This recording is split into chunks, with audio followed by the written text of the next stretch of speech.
अस्सलाम वालेकुम नाज़रीन, welcome to the health show. मैं हूं आपका होस्ट डॉक्टर इकराम। नाज़रीन, ज़ियाबतीस एक ऐसा मर्ज़ जो दुनिया भर में बहुत आम है। इस बीमारी का मुकम्मल या हतमी इलाज अभी तक दरियाफ़्त नहीं हुआ। लिहाजा सबसे बड़ा सवाल इन मरीज़ों के लिए ये उठता है कि इस बीमारी के लाहक हो जाने के बाद किस तरह एक ऐसी ज़िंदगी गुजारी जाए कि ये बीमारी जिस्म में मौजूद तो रहे, लेकिन आपकी सेहत आखिरी वक्त तक आपका साथ ना छोड़े। आज यही बीमारी हमारा मौजू है। इस मौजू पर रोशनी डालने के लिए बतौर मेहमान हमारे साथ मौजूद हैं डॉक्टर तनवीरुल हुदा, जो कि कंसल्टेंट फिजिशियन और डायबिटोलॉजिस्ट हैं और जिनका ताल्लुक़ ज़ियाउद्दीन यूनिवर्सिटी हॉस्पिटल से है। आइए उनसे बात करते हैं। अस्सलाम वालेकुम डॉक्टर साहब। अस्सलाम वालेकुम। कैसे हैं आप? अल्लाह का शुक्र है, आप कैसे? अल्लाह का शुक्र है। डॉक्टर साहब, सबसे पहले तो आपका बहुत बहुत शुक्रिया कि आज आप तशरीफ़ थैंक यू। लाए इस अहम मौजू पर बात करने के लिए। ज़ियाबतीस किस तरह की बीमारी है? देखिए, ज़ियाबतीस एक्चुअली एक बीमारी नहीं है, ये एक सिंड्रोम, एक कलेक्शन ऑफ मेटाबॉलिक डिसऑर्डर्स का नाम है। इसमें अल्टीमेटली होता क्या है कि हमारे जिस्म में शुगर की मकदार, जो कि नॉर्मली कुदरत ने एक बहुत ही नैरो रेंज में रखनी होती है, जी। वो अपने रेंज से बढ़ना शुरू हो जाती है। इसके पीछे बेसिकली दो तरह की वजूहत होती हैं। एक तो ये कि इंसुलिन, जो कि एक हार्मोन है जो हमारे एक हदूद पेनक्रियाज बनाते हैं, उनके ख़िलाफ़ हमारे जिस्म में मुदाफ़ियत पैदा हो जाती है। तो जो पेनक्रियाज इंसुलिन सिक्रीट कर रहे होते हैं, जो खून में आ रही होती है, वो अपना काम नहीं कर पाती। वो इंसुलिन जो है वो शुगर को सही से यूटिलाइज़ नहीं कर पाती, इसलिए कि बॉडी के सेल्स भी उसके ख़िलाफ़ मुदाफ़ियत पैदा हो जाती है, तो शुगर बढ़ना शुरू हो जाती है। जी। ये तो मेजर कॉज है बैकग्राउंड में, पर्टिकुलरली इन टाइप 2 डायबिटीज़, जो कि वक्त के साथ पैदा होती है। जी। इसके साथ साथ बैकग्राउंड में कुछ जेनेटिक प्रीडिस्पोजिशंस हमारे जिस्म में ऐसी होती हैं कि जिसकी वजह से हमारे पेनक्रियाज के सेल इतना अच्छा काम नहीं कर पाते, तो इंसुलिन बनाना भी आहिस्ता आहिस्ता कम कर देते हैं। जी। तो टाइप 1 डायबिटीज़, जो कि बचपन से शुरू हो जाती है, उसमें बेसिकली क्या होता है कि हमारे जिस्म के अंदर एंटीबॉडीज़ बनना शुरू हो जाती हैं पेनक्रियाज के बीटा सेल, जो कि इंसुलिन बना रहे हैं, उनके खिलाफ, और वो आहिस्ता आहिस्ता मरना शुरू हो जाते हैं। तो इंसुलिन रेजिस्टेंस का इतना मसला नहीं होता, बल्कि इंसुलिन प्रोडक्शन का मसला होता है। जी। जब इंसुलिन जिस्म में कम बनती है तो शुगर बढ़ना शुरू हो जाती है। टाइप 2, जो कि सबसे ज़्यादा कॉमन है, जो कि मोर देन 90% ऑफ डायबिटीज़ है, उसमें सबसे पहले इंसुलिन की रेजिस्टेंस पैदा होती है, और कई सालों तक ऐसा होता है कि इंसुलिन रेजिस्टेंस हाई रहती है। जी। उसको कॉम्पनसेट करने के लिए, उसके ख़िलाफ़ लड़ाई करने के लिए पेनक्रियाज ज़्यादा इंसुलिन बनाने की कोशिश करते हैं, और हमारे जिस्म में इंसुलिन का लेवल बहुत बढ़ जाता है। जब वो आहिस्ता आहिस्ता थकना शुरू हो जाते हैं और इंसुलिन अब कम बनाना शुरू करते हैं, तो फिर हमारी शुगर बढ़ना शुरू हो जाती है और हम टाइप 2 डायबिटीज़ का शिकार हो जाते हैं।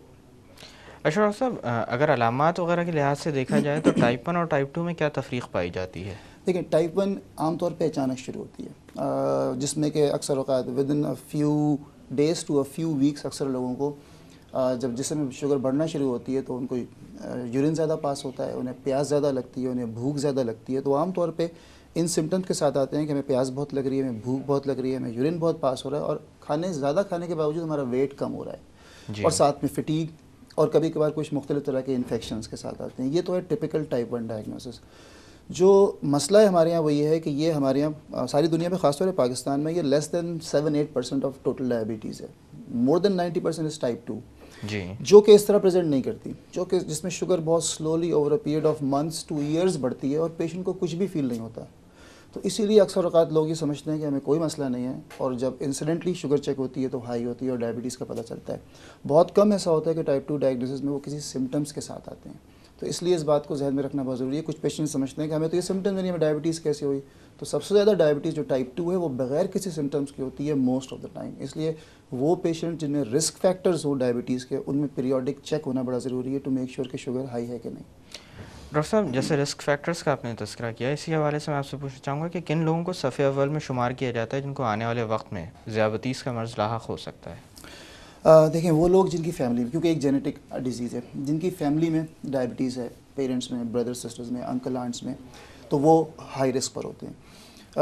उसके अलावा वो लोग जिनको हार्ट की डिज़ीज़ या हाई ब्लड प्रेशर पहले से हो, तो उनमें रिस्क इसका काफ़ी बढ़ जाता है, इसलिए कि बैकग्राउंड में कुछ सेम फैक्टर्स काम कर रहे होते हैं। वो लोग जिनका वेट रिसेंटली बढ़ गया हो या जिनका वेट वैसे ही ज़्यादा हो, वो लोग जिनको ब्लड प्रेशर हो, एक्चुअली वो भी हाई रिस्क पर होते हैं डायबिटीज़ की। जी। वो लोग अच्छा, वो ख़वातीन जिनकी यहाँ विलादत बच्चे की 9-10 पाउंड से ज़्यादा बेबी की होती है, उनमें भी कुछ बैकग्राउंड सिचुएशन ऐसी होती हैं कि जिसकी वजह से हमें पता है कि उनमें रिस्क ज़्यादा है डायबिटीज़ का। या वो ख़वातीन जिनको प्रेगनेंसी के दरमियान थोड़ी बहुत डायबिटीज़, जिसको हम जेस्टेशनल डायबिटीज़ कहते हैं, वो हो, तो उनको रिस्क होता है। कुछ बीमारियां ऐसी हैं, कुछ एंडोक्राइन बीमारियां ऐसी हैं कि जिसकी वजह से हमारा रिस्क डायबिटीज़ का बढ़ जाता है। ख़ासतौर पर ख़वातीन में पॉलीसिस्टिक ओवेरियन सिंड्रोम है।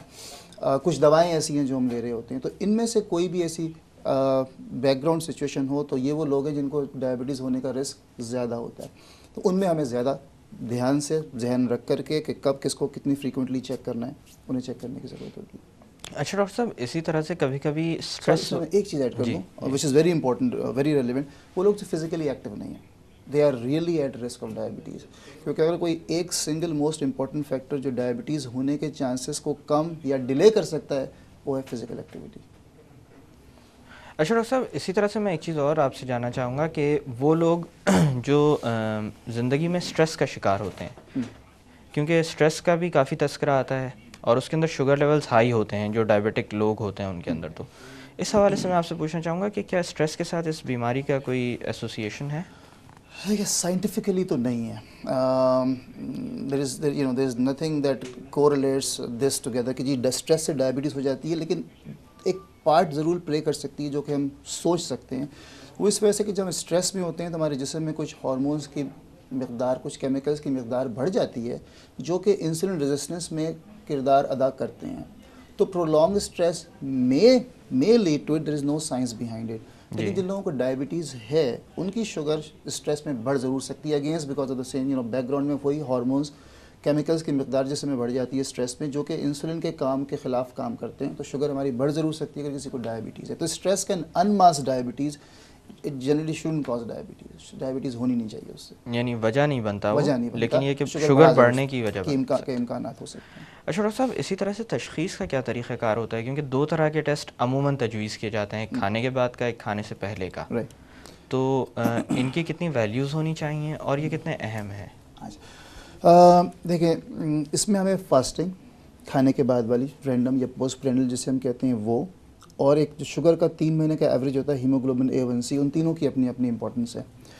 ये बड़ा कॉमनली, आपने बड़ा अच्छा सवाल किया, हम बड़ा कॉमनली देखते हैं कि डॉक्टर्स या कुछ पेशेंट्स आते हैं वो ये कहते हैं, उनको डॉक्टर ने बताया होता है कि बस ये चेक कर लो इससे पता चल जाएगा। नहीं, हमें सारी ही चेक करनी है। फास्टिंग भी चेक, क्योंकि कुछ लोगों की इनिशियली फास्टिंग बढ़ी हुई होती है, रैंडम बिल्कुल ठीक होती है खाने के बाद वाली।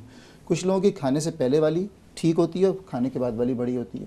तो अगर हम किसी एक को चेक करेंगे तो हम उन लोगों को जिनमें दूसरी नहीं बढ़ी हुई, जिसमें प्रोबब्ली 1/3 ओवरलैप है, हम उसे मिस कर जाएंगे। आइडियली तो फास्टिंग ही चेक होती है, लेकिन अगर हम सिर्फ फास्टिंग चेक करेंगे तो हम प्रोबब्ली 1/3 ऑफ द पॉपुलेशन जिनको डायबिटीज़ है उसे हम मिस कर जाएंगे। इसलिए आइडियली हमने दोनों चेक करनी चाहिए, फास्टिंग भी, जो कि अच्छा एक और जो चेंज अब हो गया वो ये कि अभी भी लोग समझते हैं कि 12-14 घंटे की फास्टिंग चाहिए। हमें सिर्फ 8 घंटे की फास्टिंग चाहिए डायबिटीज़ चेक करने के लिए, शुगर चेक करने के। तो 8 घंटे की फास्टिंग के बाद अगर हमारी शुगर 100 से नीचे है तो परफेक्टली नॉर्मल है। अगर 100 और 125 के दरमियान है तो उसे हम कहते हैं प्री डायबिटीज़, यानी डायबिटीज़ की तरफ जाने का रुझान जिस्म का बढ़ रहा है। और अगर 125 से ज़्यादा है तो वो डायबिटीज़ के ज़मरे में आ जाती है। और उसूल इसका ये है कि अगर एक बार ऐसा हो तो हम दोबारा ज़रूर चेक कर लें। 2 रीडिंग्स अगर हमारे पास आ जाएँ तो हम कंफर्म कह सकते हैं कि इस पेशेंट को डायबिटीज़ है। इसी तरह खाने के बाद वाली शुगर 140 से नीचे हो तो परफेक्टली नॉर्मल है, 140 और 200 के दरमियान हो खाने के 2 घंटे बाद वाली तो वो प्री डायबिटिक है, यानी हम कहते हैं इम्पेयर्ड ग्लूकोज टॉलरेंस। हाँ, और 200 से ऊपर हो तो वो डायबिटीज़ के ज़मरे में आती है। उसके लिए एक और टेस्ट किया जाता है, जिसे हम कहते हैं ओरल ग्लूकोज टॉलरेंस टेस्ट। उसमें हम थोड़ी सी शुगर का लोड पेशेंट को खिलाते हैं, पिलाते हैं, और उसके फिर 2 घंटे बाद शुगर चेक, 1 घंटे बाद, 2 घंटे बाद शुगर चेक करते हैं। और अगेन 140 से 200 के दरमियान हम कहते हैं जी इम्पेयर्ड ग्लूकोज टॉलरेंस, यानी जिसम में अब थोड़ी सी सकत कम हो गई है थोड़े से ज़्यादा शुगर लोड को हैंडल करने की। 200 से ऊपर हो तो वो डायबिटीज़ के रेंज में आ जाता है। शुगर का जो एक टेस्ट जो हीमोग्लोबिन A1C कहलाता है, जो पिछले 3 महीने का एवरेज देता है, अगर वो 6.5 से ऊपर हो तो वो डायबिटिक रेंज में है। लेकिन अगर 6.5 से नीचे लेकिन 5.7 के ऊपर हो तो हम कहते हैं वो प्री डायबिटीज़ रेंज में है। तो एक्चुअली नॉर्मल A1C जो है इट्स एक्चुअली लेस देन 5.7, जो परफेक्टली नॉर्मल है। उसके दरमियान और 6-6.5 तक के दरमियान एक बॉडी में टेंडेंसी आना शुरू हो गई है कभी-कभी शुगर के लेवल्स जी। और इसमें से कुछ 40% लोग, 35 से 40% लोग जो हैं वो ट्रांसफॉर्म कर जाते हैं विद टाइम इनटू डायबिटीज़। तो ये नंबर्स तो देखिए हमने बनाए हुए सिर्फ डिमार्केशन के लिए, for talking purposes, for documentation purposes, लेकिन बॉडी को नहीं पता कि 6.5 A1C क्या है, 200 शुगर क्या है। वो तो एक ट्रेंड डेवलप हो रहा होता है। तो इसलिए हमने प्री डायबिटीज़ स्टेज से ही इसका बहुत ख्याल रखना शुरू कर देना चाहिए। डॉक्टर साहब, यहाँ पे थोड़ी देर के लिए बातों का सिलसिला रोकते हैं। नाजरीन, वक्त हुआ एक छोटी सी कमर्शियल ब्रेक का। ब्रेक से वापस आकर ज़ियाबतीज़ के मुतालिक मज़ीद बात की जाएगी। Stay with us.